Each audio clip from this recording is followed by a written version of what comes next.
Hello friends, welcome to perfect learning ಇಕೆ grammar. Perfect learning ಇಕೆ ಗ್ರಾಮರ್ಗೆ ತಮಗೆಲ್ಲರಿಗೂ ಸ್ವಾಗತ. ನಾವು ಹಿಂದಿನ ತರಗತಿಗಳಲ್ಲಿ ವಿಭಕ್ತಿ ಪ್ರತ್ಯಯ ಬಗ್ಗೆ ಡಿಸ್ಕಷನ್ ಮಾಡಿದ್ವಿ. ಸೊ ವಿಭಕ್ತಿ ಪ್ರತ್ಯಯಗಳನ್ನು ಕಂಪ್ಲೀಟಾಗಿ ಹಿಂದಿನ ತರಗತಿಯಲ್ಲಿ ನೋಡಿದ್ದೀವಿ. ಸೊ ಇವತ್ತು ನಾವೇನು ಮಾಡೋಣ, ಹೊಸ ವಿಷಯದ ಬಗ್ಗೆ ಡಿಸ್ಕಷನ್ ಮಾಡೋಣ. ಓಕೆನಾ? ಹೊಸ ವಿಷಯವನ್ನು ಇವತ್ತು ನಾವು ತಿಳ್ಕೊಳ್ಳೋಣ. ಅದು ಯಾವುದಪ್ಪ ಅಂತಂತಂದರೆ ಸಂಧಿಗಳು. ಓಕೆನಾ? ಇದು ಕೂಡ ವ್ಯಾಕರಣದಲ್ಲಿ ಒಂದು ಪ್ರಮುಖವಾದ ಅಂಶವಾಗಿದೆ. ಸೊ ಹಾಗಾಗಿ ಇದ್ರ ಮೇಲೆ ಕಂಪಲ್ಸರಿ ಎಕ್ಸಾಮಲ್ಲಿ ಕ್ವಶನ್ಸ್ಗಳು ಬಂದೇ ಬರ್ತವೆ. ಹಾಗಾಗಿ ಇದ್ರ ಬಗ್ಗೆ ಕೂಡ ನಾವೇನು ಮಾಡೋಣ, ಇವತ್ತು ಡಿಟೇಲಾಗಿ ಅಧ್ಯಯನ ಮಾಡೋಣ. ಓಕೆನಾ? ಫಸ್ಟ್ ಸಂಧಿಗಳು ಅಂತಂದರೆ ಏನು ಅಂತ ತಿಳ್ಕೊಳ್ಳೋಣ. ಫಸ್ಟ್, ಪದ ರಚನೆ ಆಗುವಾಗ ಎರಡು ಅಕ್ಷರಗಳು ಕಾಲ ವಿಳಂಬವಿಲ್ಲದೆ ಒಟ್ಟು ಸೇರುವುದೇ ಸಂಧಿ. ನೋಡಿ, ಒಂದು ಪದ ರಚನೆ ಆಗಬೇಕಾದ್ರೆ ಒಂದು ಶಬ್ದ ರಚನೆ ಆಗುವಾಗ ಎರಡು ಅಕ್ಷರಗಳು ಕಾಲ ವಿಳಂಬ ಅಂತಂದರೆ ಡೈರೆಕ್ಟಾಗಿ ಸೇರುವುದಕ್ಕೆ ಏನಂತ ಕರಿತೀವಿ, ಸಂಧಿ ಅಂತ ಕರಿತೀವಿ. ಇಲ್ಲಿ ಮೇನ್ ಏನು ನೆನಪಿಟ್ಕೋಬೇಕು ಅಂತಂದರೆ ಎರಡು ಅಕ್ಷರಗಳು ಅನ್ನೋದನ್ನು ನೆನಪಿಟ್ಕೋಬೇಕು. ಸಂಧಿ ಕಾರ್ಯವಾಗುವಾಗ ಎರಡು ಅಕ್ಷರಗಳು ಅಂತ ನೆನಪಿಟ್ಕೋಬೇಕು. ಯಾಕಂತಂದರೆ ಪದಗಳು ಅಲ್ಲ, ವಾಕ್ಯಗಳು ಅಲ್ಲ. ಏನು ಹೇಳ್ತಾ ಇರೋದು ನಾನು? ಅಕ್ಷರಗಳು. ಸೊ ಒಂದು ಪದ ರಚನೆ ಆಗಬೇಕಾದ್ರೆ ಅದರಲ್ಲಿ ಅಕ್ಷರಗಳು ಇರ್ತವೆ. ಸೊ ಆ ಅಕ್ಷರಗಳು ಕಾಲ ವಿಳಂಬದ ಇಲ್ಲದೆ ಏನು ಸೇರ್ತಾವಲ್ಲ ಅಂತಂದರೆ ಒಗ್ಗಟ್ಟಾಗಿ ಒಂದು ಅರ್ಥ ಕೊಡ್ತಾವಲ್ಲ, ಆ ಒಗ್ಗಟ್ಟಾಗೋ ಒಂದು ಪ್ರಕ್ರಿಯೆಗೆ ಏನಂತ ಕರಿತೀವಿ? ಸಂಧಿಗಳು ಅಂತ ನಾವು ಕರಿತೀವಿ. ಓಕೆನಾ? ಸೊ ಈಗ ನಮಗೇನು ತಿಳಿತು? ಸಂಧಿಗಳ ಅರ್ಥ ತಿಳಿತು. ಓಕೆನಾ? ಸೊ ಈ ಸಂಧಿಗಳ ಬಗ್ಗೆ ಇನ್ನೂ ಡಿಟೇಲಾಗಿ ನೋಡ್ತಾ ಹೋಗೋಣ. ಓಕೆನಾ? ಫಸ್ಟ್ ನೋಡಿ, ಇಲ್ಲಿ ನಾನು ಸ್ವರ ಸಂಧಿ ಮತ್ತು ವ್ಯಂಜನ ಸಂಧಿ ಅಂತ ಕೊಟ್ಟಿದ್ದೀನಿ. ಇವು ಯಾಕೆ ಕೊಟ್ಟಿದ್ದೀನಿ ಅಂತಂತಂದರೆ ನಿಮಗೆ ನೆಕ್ಸ್ಟ್ ನಾನು ಸಂಧಿಗಳಲ್ಲಿರ್ತಕ್ಕಂತಹ ವಿಧಗಳ ಬಗ್ಗೆ ಎಕ್ಸ್ಪ್ಲೇನ್ ಮಾಡಿದಾಗ ಗೊತ್ತಾಗುತ್ತೆ. ಬಟ್ ಇವು ಸಂಧಿಗಳ ವಿಧಗಳು ಏನಲ್ಲ. ಸ್ವರ ಸಂಧಿ ಮತ್ತು ವ್ಯಂಜನ ಸಂಧಿ ಇವು ವಿಧಗಳು ಅಲ್ಲ, ಇವು ಮುಂದೆ ಬರ್ತವೆ ನಿಮಗೆ. ಸೊ ಹಾಗಾಗಿ ಅಲ್ಲಿ ಬರೋಕ್ಕಿಂತ ಮುಂಚೆ ಅದರ ಅರ್ಥ ನಾವು ಇಲ್ಲಿ ತಿಳ್ಕೊಂಡ್ವಿ ಅಂತಂದರೆ ನಮಗೆ ಉಪಯೋಗ ಆಗುತ್ತೆ. ಓಕೆನಾ? ಫಸ್ಟ್ ಸಂಧಿ ತಿಳ್ಕೊಂಡಿವಿ, ಇವಾಗ ನಾವು ಸ್ವರ ಸಂಧಿ ಬಗ್ಗೆ ತಿಳ್ಕೊಳ್ಳೋಣ. ಓಕೆನಾ? ಸೊ ಸ್ವರ ಸಂಧಿ ಅಂತಂದರೆ ಏನು? ಸಂಧಿಯಾಗುವಾಗ ಸ್ವರದ ಮುಂದೆ ಸ್ವರ ಇದ್ದು ಸಂಧಿಯಾದರೆ ಅದು ಸ್ವರ ಸಂಧಿ ಅಂತಂದರೆ, ನಾವು ಇವಾಗ ಹಿಂದಿನ ಕ್ಲಾಸಲ್ಲಿ ಸ್ವರಗಳು ವ್ಯಂಜನಗಳು ಅಧ್ಯಯನ ಮಾಡೀವಿ. ಹಾಗಂತಂದರೆ ಇವಾಗ ನೆಕ್ಸ್ಟ್ ಏನಾಗುತ್ತೆ, ಅದು ಇಲ್ಲಿ ಹೆಲ್ಪ್ ಆಗುತ್ತೆ. ಹೇಗೆ ಅಂತ ಕಾರ್ಯ ಆಗುವ ಅಂತಂದರೆ, ಸಂಧಿ ಆಗಬೇಕಂದ್ರೆ ಎರಡು ಅಕ್ಷರಗಳು ಬೇಕು. ಆ ಎರಡು ಅಕ್ಷರಗಳು ಸ್ವರ ಆಗಿದ್ದರೆ, ಆ ಅಕ್ಷರಗಳು ಏನು ಸೇರಲ್ಪಡ್ತಕ್ಕಂಥ ಅಕ್ಷರಗಳು ಸ್ವರ ಆಗಿದ್ದರೆ ಅದೇನಾಗುತ್ತೆ? ಸ್ವರ ಸಂಧಿ ಆಗುತ್ತೆ.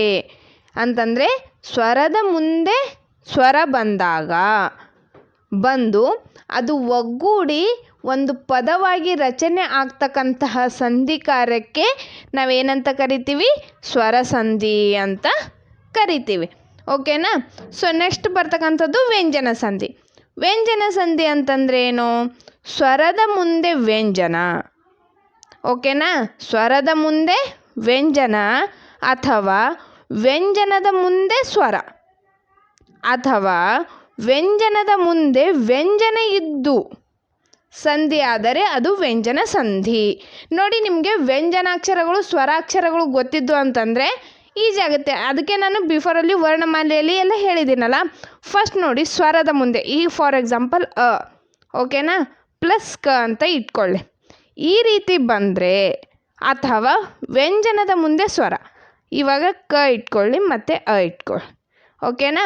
ಈ ರೀತಿ ಬಂದಾಗ, ಅಥವಾ ವ್ಯಂಜನದ ಮುಂದೆ ವ್ಯಂಜನ, ಈ ಕದ ಮುಂದೆ ಕನೇ ಬಂದಾಗ, ಓಕೆನಾ?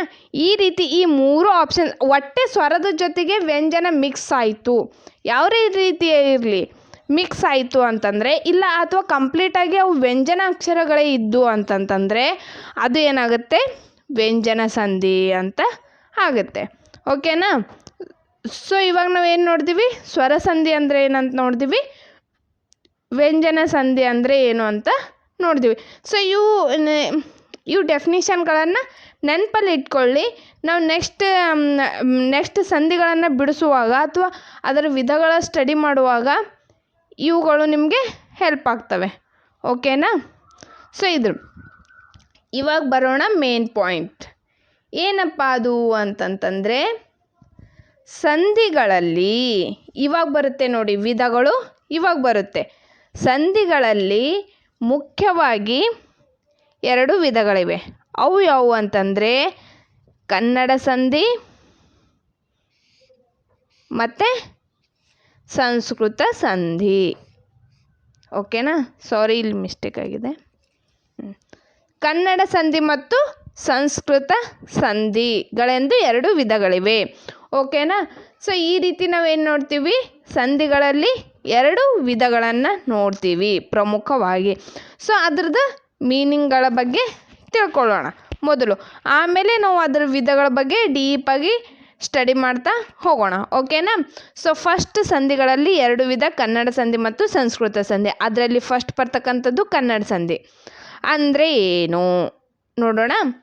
ಕನ್ನಡ ಸಂಧಿ 2 ಕನ್ನಡ ಪ್ಲಸ್ ಕನ್ನಡ ಶಬ್ದಗಳು ಸೇರಿ ಅಥವಾ ಒಂದು ಕನ್ನಡ ಶಬ್ದ ಪ್ಲಸ್ ಒಂದು ಸಂಸ್ಕೃತ ಶಬ್ದ ಸೇರಿ ಸಂಧಿ ಆದರೆ ಅದು ಕನ್ನಡ ಸಂಧಿ. ಓಕೆನಾ? ಅಂತಂದರೆ 2 ಕನ್ನಡ ಇದ್ದು ಅಂತಂತಂದರೆ ಅದು ಕೂಡ ಏನಾಗುತ್ತೆ, ಕನ್ನಡ ಸಂಧಿನೇ ಆಗುತ್ತೆ. ಮತ್ತು ಒಂದು ಕನ್ನಡ ಶಬ್ದ ಪ್ಲಸ್ ಒಂದು ಸಂಸ್ಕೃತ ಶಬ್ದ ಸೇರಿ ಸಂಧಿ ಆದರೆ, ಅಂದರೆ ಒಂದು ಪದವಾಗಿ ರಚನೆ ಆದರೆ ಕನ್ನಡ ಸಂಧಿ ಅಂತ ಕರಿತೀವಿ. ಯಾವ ಶಬ್ದಗಳು? ಕನ್ನಡ ಶಬ್ದಗಳು ಅಥವಾ ಕನ್ನಡ ಸಂಸ್ಕೃತ ಶಬ್ದಗಳು ಸೇರಿದರೆ ಅದೇನಾಗುತ್ತೆ, ಕನ್ನಡ ಸಂಧಿ ಅಂತ ರೂಪುಗೊಳ್ಳುತ್ತೆ. ಓಕೆನಾ? ಸೊ ಸಂಸ್ಕೃತ ಸಂಧಿ ಅಂತಂದರೆ ಏನು? 2 ಸಂಸ್ಕೃತ ಶಬ್ದಗಳು ಸೇರಿ ಸಂಧಿ ಆದರೆ ಅದನ್ನು ಸಂಸ್ಕೃತ ಸಂಧಿ ಎನ್ನುವರು. ಇಷ್ಟೇ ಇದೆ. ಅವು 2 ಪದಗಳು ಸಂಸ್ಕೃತದ ಪದಗಳಾಗಿದ್ದರೆ, ಅವು 2 ಸೇರಿ ಒಂದು ಪದವಾಗಿ ರಚನೆ ಆಗ್ತಿದ್ರೆ ಅದೇನಾಗುತ್ತೆ, ಸಂಸ್ಕೃತ ಸಂಧಿ ಅಂತ ಅನಿಸ್ಕೊಳ್ಳುತ್ತೆ. ಓಕೆ. ಸೊ ಒಟ್ಟಾರೆಯಾಗಿ ನಾವು ಇವಾಗ ಏನೇನು ನೋಡಿದ್ದೀವಿ, ಸಂಧಿಗಳು, ಸ್ವರ ಸಂಧಿಗಳು, ವ್ಯಂಜನ ಸಂಧಿಗಳು ಮತ್ತು ಸಂಧಿಗಳ ಪ್ರಕಾರಗಳಲ್ಲಿ ಕನ್ನಡ ಸಂಧಿ ಮತ್ತು ಸಂಸ್ಕೃತ ಸಂಧಿ ಬಗ್ಗೆ ನೋಡಿದ್ದೀವಿ. ಓಕೆನಾ? ಸೊ ಇದ್ರ ಬಗ್ಗೆ ನಾವು ಏನು ಮಾಡೋಣ, ಈ ಕನ್ನಡ ಸಂಧಿಗಳಲ್ಲಿ ಬರ್ತಕ್ಕಂತಹ ವಿಧಗಳು ಯಾವುವು, ಸಂಸ್ಕೃತ ಸಂಧಿಯಲ್ಲಿ ಬರ್ತಕ್ಕಂಥ ವಿಧಗಳು ಯಾವುವು ಅಂತ ನೋಡೋಣ. ಓಕೆನಾ? ಫಸ್ಟ್ ನೋಡಿ, ಸಂಧಿಗಳು ಇದರಲ್ಲಿ ಮೇನಾಗಿ 2 ವಿಧಗಳು ಬರ್ತವೆ. ಯಾವುದ್ಯಾವುದು? ಕನ್ನಡ ಸಂಧಿ ಮತ್ತು ಸಂಸ್ಕೃತ ಸಂಧಿ ಅಂತ ಬರುತ್ತೆ. ಓಕೆನಾ? ಸೊ ಇದರಲ್ಲಿ ಇವಾಗ ಕನ್ನಡ ಸಂಧಿಯಲ್ಲಿ ಮತ್ತೆ 3 ವಿಧಗಳನ್ನು ನಾವು ನೋಡ್ತೀವಿ. ಯಾವುವು? ಲೋಪ ಸಂಧಿ, ಆಗಮ ಸಂಧಿ ಮತ್ತು ಆದೇಶ ಸಂಧಿ. ಈ ರೀತಿಯಾಗಿ 3 ವಿಧಗಳನ್ನು ನಾವು ಕನ್ನಡ ಸಂಧಿಯಲ್ಲಿ ನೋಡ್ತೀವಿ. ಇದರಲ್ಲಿ ಏನು ಮಾಡಿದ್ದಾರೆ, ಈ 3 ಸಂಧಿಗಳಲ್ಲಿ ಭಾಗ ಮಾಡಿದ್ದಾರೆ. ಹೇಗೆ ಅಂತಂದರೆ, ಲೋಪ ಸಂಧಿ ಮತ್ತು ಆಗಮ ಸಂಧಿಯನ್ನು ಸ್ವರ ಸಂಧಿ ಅಂತ ಗುರುತಿಸಿದ್ದಾರೆ ಮತ್ತು ಆದೇಶ ಸಂಧಿಯನ್ನು ವ್ಯಂಜನ ಸಂಧಿ ಅಂತ ಗುರುತಿಸಿದ್ದಾರೆ. ಯಾಕೆ ಅಂತ, ಇವುಗಳಿಗೆ ಯಾಕೆ ಸ್ವರ ಸಂಧಿ ಅಂದರು, ಇವುಗಳಿಗೆ ಯಾಕೆ ವ್ಯಂಜನ ಸಂಧಿ ಅಂದರು ಅಂತಂದರೆ, ನಾವು ಡಿಟೇಲಾಗಿ ಲೋಪ ಸಂಧಿ ಮತ್ತು ಆಗಮ ಸಂಧಿ ಮತ್ತು ಆದೇಶ ಸಂಧಿ ಏನು ಡೆಫಿನಿಷನ್ ಅರ್ಥ ನೋಡ್ತೀವಲ್ಲ ಆವಾಗ ನಿಮಗೆ ತಿಳಿಯುತ್ತೆ. ಸೊ ಹಾಗಾಗಿ ನಾನು ಅದಕ್ಕೆ ಹೇಳಿದ್ದೆ ಸ್ವರ ಸಂಧಿ ಅಂದರೆ ಏನು, ವ್ಯಂಜನ ಸಂಧಿ ಅಂದರೆ ಏನು ಅಂತನ್ನೋದು ನೀವು ನೆನಪಲ್ಲಿ ಇಟ್ಕೊಂಡಿರಿ. ಓಕೆನಾ? ಯಾಕಂತಂದರೆ ಇವುಗಳು ಅಧ್ಯಯನ ಮಾಡೋ ಟೈಮಲ್ಲಿ ನಿಮಗೆ ಅದು ಹೆಲ್ಪ್ ಆಗುತ್ತೆ. ಓಕೆ. ಈ ರೀತಿ ಕನ್ನಡ ಸಂಧಿಯಲ್ಲಿ ಎಷ್ಟು ವಿಧಗಳಿವೆ ಅಂತ ಕೇಳಿದರೆ ಏನು ಹೇಳಬೇಕು? 3 ವಿಧಗಳಿವೆ.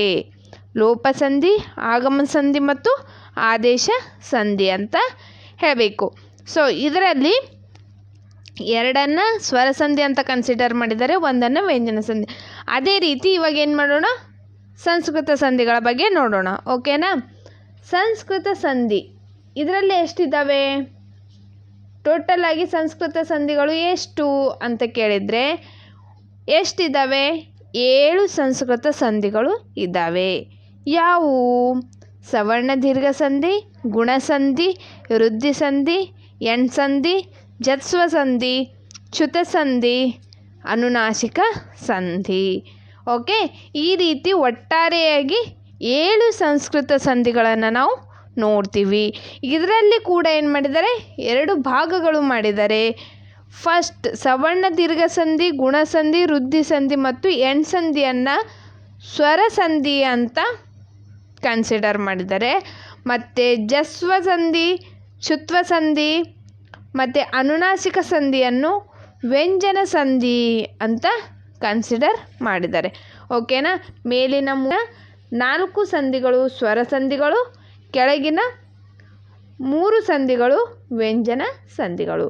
ಸೊ ಒಟ್ಟಾರೆಯಾಗಿ ಸಂಸ್ಕೃತ ಸಂಧಿಗಳು ಎಷ್ಟು ಅಂತ ಕೇಳಿದರೆ 7. ಓಕೆನಾ. ಸಂಸ್ಕೃತ ಸಂಧಿಗಳು 7 ಅಂತಲೇ ನೀವು ನೆನಪಲ್ಲಿ ಇಟ್ಕೋಬೇಕು. ಇವು ಸ್ವರ ಮತ್ತು ವ್ಯಂಜನ ಸಂಧಿ ಅಂತೇಳಿ ನಿಮಗೆ ಹೆಚ್ಚಿನ ಅಭ್ಯಾಸಕ್ಕಾಗಿ, ಹೆಚ್ಚಿನ ನಾಲೆಜ್ಗಾಗಿ ನಾನಿಲ್ಲಿ ಹೇಳಿದ್ದೀನಿ. ಓಕೆನಾ. ಸೊ ಇವಕ್ಕೆ ಸ್ವರನೇ ಯಾಕಂದ್ರು, ಇವುಗಳಿಗೆ ವ್ಯಂಜನ ಸಂಧಿನೇ ಯಾಕಂದ್ರು ಅಂತಂದರೆ ನಾವು ನೆಕ್ಸ್ಟ್ ಇದ್ರದ್ದು ಡೆಫಿನಿಷನ್ ನೋಡಿದಾಗ ಮತ್ತು ಅವುಗಳ ಉದಾಹರಣೆಗಳನ್ನು ಬಿಡಿಸಿ ನೋಡಿದಾಗ ನಮಗೆ ಅರ್ಥ ಆಗುತ್ತೆ. ಓಕೆನಾ. ಸೊ ಅವಾಗ ಏನು ಮಾಡೋಣ, ಇವುಗಳಿಗೆ ಇನ್ ಡೀಟೇಲ್ ಆಗಿ ಡೆಪ್ತಾಗಿ ಸ್ಟಡಿ ಮಾಡೋಣ. ಓಕೆನಾ. ಸೊ ಒಟ್ಟಾರೆಯಾಗಿ ಇವತ್ತು ನಾವೇನು ನೋಡಿದ್ದೀವಿ, ಸಂಧಿಗಳ ಬಗ್ಗೆ ನೋಡಿದ್ದೀವಿ. ಅದರಲ್ಲಿ ವಿಧಗಳ ಬಗ್ಗೆ ಇವತ್ತು ನಾವು ತಿಳ್ಕೊಂಡಿದ್ದೀವಿ. ಓಕೆನಾ. ಸೊ ಇದನ್ನು ಡೈಗ್ರಾಮ್ ಹಾಕ್ಕೊಳ್ಳಿ, ನಿಮಗೆ ಯೂಸ್ ಆಗುತ್ತೆ. ಎಷ್ಟು ವಿಧಗಳು, ಯಾವುದ್ಯಾವುದಕ್ಕೆ ಹೇಗೆ ಕರೀತಾರೆ ಅಂತ ಅನ್ನೋದು ತಿಳಿಯುತ್ತೆ. ಸೊ ಹಾಗಾಗಿ ಇವುಗಳನ್ನು ಕಂಪ್ಲೀಟಾಗಿ ಡೈಗ್ರಾಮ್ ಹಾಕ್ಕೊಳ್ಳಿ. ನಾವು ನೆಕ್ಸ್ಟ್ ಕ್ಲಾಸಲ್ಲಿ ಏನು ಮಾಡೋಣ, ಇನ್ ಡೀಟೇಲ್ ಆಗಿ ಒಂದೊಂದ್ರದ್ದು ಮೀನಿಂಗು ಮತ್ತು ಉದಾಹರಣೆಗಳನ್ನು ಅವುಗಳು ಬಿಡಿಸಿ ಬರೆಯೋ ರೀತಿಯನ್ನು ನೋಡೋಣ. ಓಕೆನಾ. ಸೊ ಇವತ್ತಿನ ಕ್ಲಾಸ್ ನಿಮಗೆ ಇಷ್ಟ ಆದರೆ ಲೈಕ್ ಮಾಡಿ, ಶೇರ್ ಮಾಡಿ, ಕಮೆಂಟ್ ಮಾಡಿ ಮತ್ತು ಹೆಚ್ಚಿನ ವೀಡಿಯೋಗಳಿಗಾಗಿ ಈ ಚಾನಲ್ಗೆ ಸಬ್ಸ್ಕ್ರೈಬ್ ಆಗಿ. Thank you.